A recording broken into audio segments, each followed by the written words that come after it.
जय मसीह की। Good morning.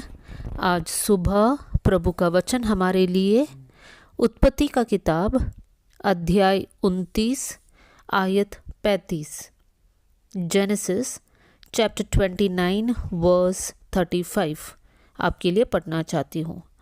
और फिर वह गर्भवती हुई और उसके एक और पुत्र उत्पन्न हुआ और उसने कहा, अब की बार तो मैं यहोवा का धन्यवाद करूंगी। इसलिए उसने उसका नाम यहूदा रखा। तब उसकी कोख बंद हो गई। यहाँ पर हम लोग लिया के बारे में पढ़ रहे हैं। याकूब की पत्नी लिया यहाँ पर परमेश्वर को धन्यवाद कर रही हैं। उसका रीज़न क्या है? लिया प्रभु को धन्यवाद दे रही हैं क्योंकि परमेश्वर ने उसे एक और बेटा दिया।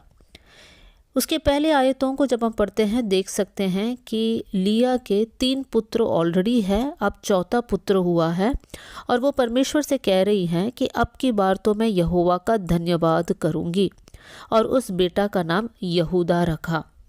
मेरे प्रियो, यहाँ पर एक स्त्री परमेश्वर को धन्यवाद दे रही हैं, लेकिन इस बहन का परिस्थिति पर हम लोग थोड़ा ध्यान देंगे। लिया याकूब की पत्नी है, लेकिन लिया का शादी याकूब के साथ धोखे में हुआ। याकूब ने लाबान से कहा था कि मुझे तुम्हारी छोटी बेटी से शादी करना है, और छोटी बेटी का नाम था राहेल। तो याकूब का शादी राहेल से होने वाला था, लेकिन लाबान ने धोखे से राहेल के बदले लिया का शादी करवाया। मेरे प्रियो, अब लिया शादीशुदा औरत है, लेकिन उसके जीवन पर जब हम ध्यान देंगे हम देख सकते हैं कि लिया के साथ धोखा हुआ है। उसके खुद के पिता ने उसको धोखा दिया है। दूसरी बात, उसका पति का प्रेम उसे नहीं मिल रहा है क्योंकि पति उसकी छोटी बहन से प्रेम करता है। तीसरी बात हम ये देख सकते हैं, उसकी खुद की छोटी बहन भी लिया से नफरत कर रही होंगी क्योंकि छोटी बहन राहेल शादी करना चाहती है, लेकिन शादी हुआ है लिया का। यहाँ पर लिया एक मानसिक संघर्ष में होकर जा रही हैं। अकेलेपन, धोखा और कितना इमोशनल डिस्ट्रेस से ये बहन होकर जा रही है। लेकिन इन हालातों के बीच में भी वो कहती है कि मैं परमेश्वर को धन्यवाद करूँगी। ये बहन की खासियत यह है कि ये बहन अपनी परिस्थिति पर ध्यान नहीं दे रही है, लेकिन ये बहन परमेश्वर ने उसके लिए क्या किया उस विषय पर ध्यान दे रही है, और वो साथ में प्रभु को धन्यवाद दे रही है। मेरे प्रिय भाई बहनों, बहुत से वक्त हमारा परिस्थिति बुरा होगा, लोगों ने हमको धोखा दिया होगा, या फिर हम लोग निराशा में होंगे, कर्ज होगा, बीमारी होगा, टेंशन्स होंगे।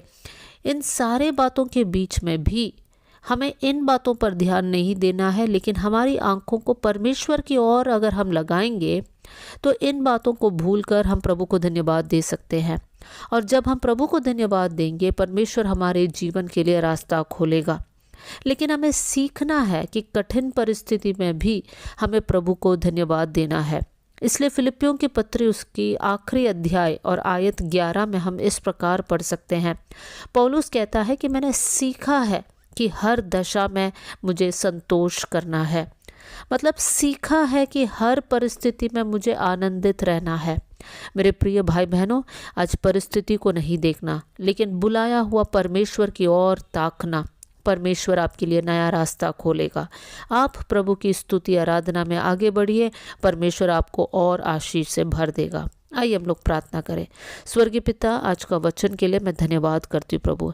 ये वचन हरेक के जीवन में नया हिम्मत और बल लेकर आने पाए।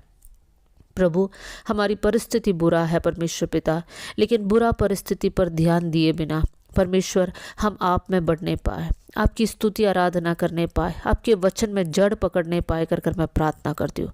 प्रभु, हर एक भाई और बहन आप में बढ़ने पाए, आपका अनुग्रह उन पर रहे। थैंक यू प्रभु कि आपने हमारी प्रार्थना सुन लिया। सारा आदर और महिमा आपको देते हुए प्रभु यीशु मसीह के नाम से हम मांगते हैं, amen. God bless you all. जय मसीह की।